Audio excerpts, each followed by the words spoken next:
भक्तजनों, अब आप सुनेंगे अगहन मास की 5 व्रत कथा। आप साथ में सुनेंगे सूर्य भगवान और ब्राह्मण की कथा। एक गांव था। उस गांव में एक ब्राह्मण और ब्राह्मणी रहा करते थे। ब्राह्मण देव बहुत कोढ़िया था। वो काम करना नहीं चाहते थे। वो बस सूर्य भगवान को पूजा करता और जाकर घर के अंदर सो जाता। ब्राह्मणी कहती कि हे ब्राह्मण देव, अगर आप बाहर नहीं जाएंगे तो काम कैसे करेंगे और हम लोग का भोजन कहाँ से आएगा। आप बाहर निकलेंगे तभी तो काम मिलेगा, तभी तो आप काम करेंगे, तभी तो हम लोग का पेट भरेगा। आप बाहर नहीं निकलेंगे तो काम कहाँ से मिलेगा। आप जाइए बाहर, कुछ काम ढूंढ कर लीजिएगा। ब्राह्मणी ब्राह्मण को कहते कहते थक गई थी। एक दिन उनकी बहुत मन में दुख था। वो कहती है कि हे ब्राह्मण देव, अगर आप कोई काम नहीं करेंगे, काम नहीं करना चाहते हैं तो एक काम कीजिए। जो तालाब में आप रोज जाकर स्नान करते हैं, सूर्य भगवान को अर्घ देते हैं, चलिए हम दोनों चलकर उसी तालाब में अपना प्राण त्याग देते हैं। नहीं हम लोग रहेंगे और नहीं आपको काम करना पड़ेगा। चलिए उस तालाब में चलकर हम लोग डुबकी लगा देते हैं और अपना प्राण को त्याग देते हैं। ये बात सुनकर ब्राह्मण को बहुत दुख लगा। बस ब्राह्मण देव उठे, कमंडल लिया, एक पोटली लिया और अपना मुंह ढाक कर वो निकल पड़े। अब गांव को लोग देख कर कहने लगे कि देखो देखो, ब्राह्मण देव अपना मुंह ढाक कर ना जाने कहाँ जा रहे हैं। ब्राह्मण देव को गांव वालों से बहुत शर्मिंदा होना पड़ा। वो अपना मुंह ढाक कर वो सीधे जंगल के तरफ चल पड़े। जात जात देखा एक छोटा सा तालाब है, एक पीपल का पेड़ है। वो वृक्ष वो सूख गया था, तालाब में थोड़ा सा जल था। ब्राह्मण देव उसी पीपल का पेड़ के पास जाकर रहने लगे और उसी तालाब से कमंडल में जल लिया कर वो सूर्य भगवान को जल का अर्घ देने लगे। वो जल वहाँ से पीपल का वो शिखर से होकर उस तालाब में जाता है। जैसे जैसे ब्राह्मण देव वो सूर्य भगवान को जल को अर्घ देते थे, वैसे वैसे पीपल का पेड़ हरा होते जाते थे। देखते देखते पीपल का पेड़ तो हरा भरा हो गया, तालाब जल से भर गया, पानी एकदम पुलिसकार हो गया। उसमें सूर्य भगवान को छवि देखने लगा। सूर्य भगवान को उस ब्राह्मण का श्रद्धा भक्ति देख कर सूर्य भगवान को उन पर दया आता है। सूर्य भगवान कहते हैं कि हे ब्राह्मण देव, मैं तुम पर बहुत प्रसन्न हूँ, तुम कुछ वरदान मुझसे मांग लो। जब ब्राह्मण इधर उधर देखते हैं तो कोई आदमी नहीं दिखाई देता है।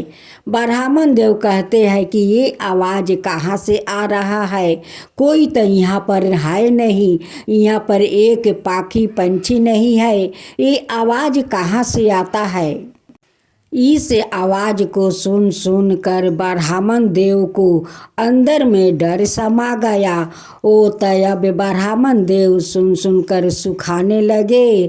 कहते हैं कि इस पीपल का वृक्ष में लगता है कोई भूत पिशाच है, वो ही बोल रहा है। एक दिन ब्राह्मणी को मन नहीं माना। वो ब्राह्मण को ढूंढते ढूंढते उस जंगल में पहुंच जाती है जहां ब्राह्मण देव वो पीपल के वृक्ष के पास रहते थे। जब ब्राह्मणी को नज़र पड़ा ब्राह्मण पर तो कहती है कि ब्राह्मण देव तो घर से निकला था, हाटा गाठा था, अब ब्राह्मण देव को क्या हो गया कि इतना दुबला पतला हो गया है। ब्राह्मणी ब्राह्मण देव से पूछती है कि हे ब्राह्मण देव, आप तो घर से आए थे तो बहुत स्वच्छ थे, हटे घटे थे, अब आपको क्या हो गया है कि आप इतना दुबला पतला हो गए हैं। ब्राह्मण देव कहते हैं कि क्या कहूँ ब्राह्मणी, जब मैं इस तालाब में स्नान करता हूँ, सूर्य भगवान को अर्घ देता हूँ, तभी आवाज़ आता है कि हे ब्राह्मण देव, मैं तुम्हारा श्रद्धा भक्ति देखकर मैं बहुत प्रसन्न हूँ। तुम मुझसे कोई वरदान मांग लो। यही बात रोज सुनता हूँ, यही बात को सुन सुन कर मैं इतना दुबला पतला हो गया हूँ। लगता है कि इस पीपल का वृक्ष में कोई भूत पिचास है, वही ये बात बोल रहा है। ब्राह्मणी तो बहुत चालाक थी, वो झट देखकर समझ जाती है कि ये तो कोई भूत पिचास नहीं है, ये तो साक्षात सूर्य भगवान उन्हें वरदान देने को कह रहे हैं। ब्राह्मणी कहती है कि हे ब्राह्मण देव, वो कोई भूत पिचास नहीं है, वो तो साक्षात सूर्य भगवान है, जो कि आपका श्रद्धा भक्ति देखकर आपको कुछ देना चाहते हैं, तो आप क्यों नहीं मांग लेते हैं। ब्राह्मण देव कहते हैं कि हे ब्राह्मणी, मुझे तो कुछ मांगना आता नहीं है, मैं कैसे मांग लूँ। ब्राह्मणी ब्राह्मण देव से कहती है कि जब आप काल सूर्य देव को अर्घ देंगे और जब ये आवाज़ आएंगे तो सूर्य देव से यही कहना कि हे सूर्य भगवान, अगर आप मुझ पर प्रसन्न है तो मुझे 9 खंड का महल दीजिए। महल के अंदर सोने के पलना, पलने में परपोता, दास दासियों, धन दौलत। जब मैं महल में जाऊं तो दास दासियों को, परपोता को सोने का पलना झूलाते देखूं। जब सुबह हुआ तो ब्राह्मण देव तालाब में स्नान किया। सूर्य भगवान को अर्घ देते समय सूर्य भगवान से कहते हैं कि हे सूर्य भगवान, अगर आप मुझ पर प्रसन्न है तो मुझे 9 खंड का महल दीजिए। महल के अंदर सोने के पलना, पलने में परपोता, दास दासियों, और जब मैं महल में जाऊं तो दास दासियों को सोने का पलना मैं झूलाता देखूं। तब सूर्य देव कहते हैं कि हे ब्राह्मण देव, आप तो देखने में भोले भाले लगते हैं, बड़े सीधे साधे लगते हैं, लेकिन आप तो एक बार में सब कुछ मांग लिया। सूर्य भगवान कहते हैं कि ठीक है ब्राह्मण देव, जो आप मांगा है वो सब कुछ आपको मिल जाएगा। कहकर सूर्य भगवान अंतर ध्यान हो गए। जब ब्राह्मण देव अपना घर लौटते हैं तो जाकर देखते हैं कि झोपड़ी के जगह तो इतना बड़ा 9 खंड का महल है। अब तो ब्राह्मण देव पहचान नहीं पाते हैं। एक दासी उस महल से निकलती है, उस दासी से पूछते हैं कि अच्छा बहन बताओ तो यहाँ पर एक टूटा सा खेर का घर था, उस घर में मेरी ब्राह्मणी रहती थी, वो ब्राह्मणी कहाँ गई। वो दासी कहती है कि मुझे पता नहीं। वैसे ही ब्राह्मणी उस महल से सजे धजे उस आभूषण में निकलती है। कहती है कि हे ब्राह्मण देव, ये आपका ही महल है, आपका ही ये भक्ति का फल है, जो सूर्य देव आप पर प्रसन्न होकर ये 9 खंड का महल दिया है। ये सारे धन दौलत, ये सारे दास दास आपका ही भक्ति का फल है। सूर्य देव आप पर बहुत कृपा किया है कि आपको इतना सारे धन दौलत 9 खंड का महल दिया है। उसी गांव में एक राजा था। जब राजा का पता चला कि उस ब्राह्मण को रातारात्रि 9 खंड का महल, इतना सारे दास दासी धन दौलत कहाँ से आया, राजा अपना नौकर से कहता है कि जाओ ब्राह्मण को बुला कर लाओ। नौकर आता है और कहते हैं कि हे ब्राह्मण देव, आपको महाराज जी बुलाया है। ब्राह्मण देव राजा को दरबार में जाते हैं। राजा कहते हैं कि हे ब्राह्मण देव, काल तो तुम्हारा घर में एक दाना भी नहीं था, रहने को घर भी नहीं था, और राताराती इतना बड़ा महल, इतना धन दौलत, दास दासी, ये सारे कहाँ से आ गया? कहीं तुम चोरी डकैती तो नहीं किया, कहीं किसी को धन तो नहीं लूटा कि राताराती इतना बड़ा आदमी बन गया?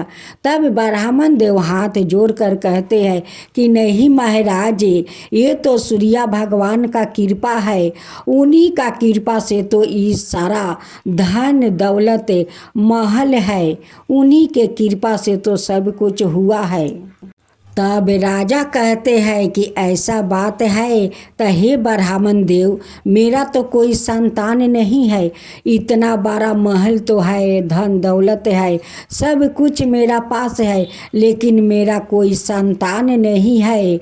आप मुझे भी सूर्य भगवान को पूजा विधि बताइए, मैं भी करूं।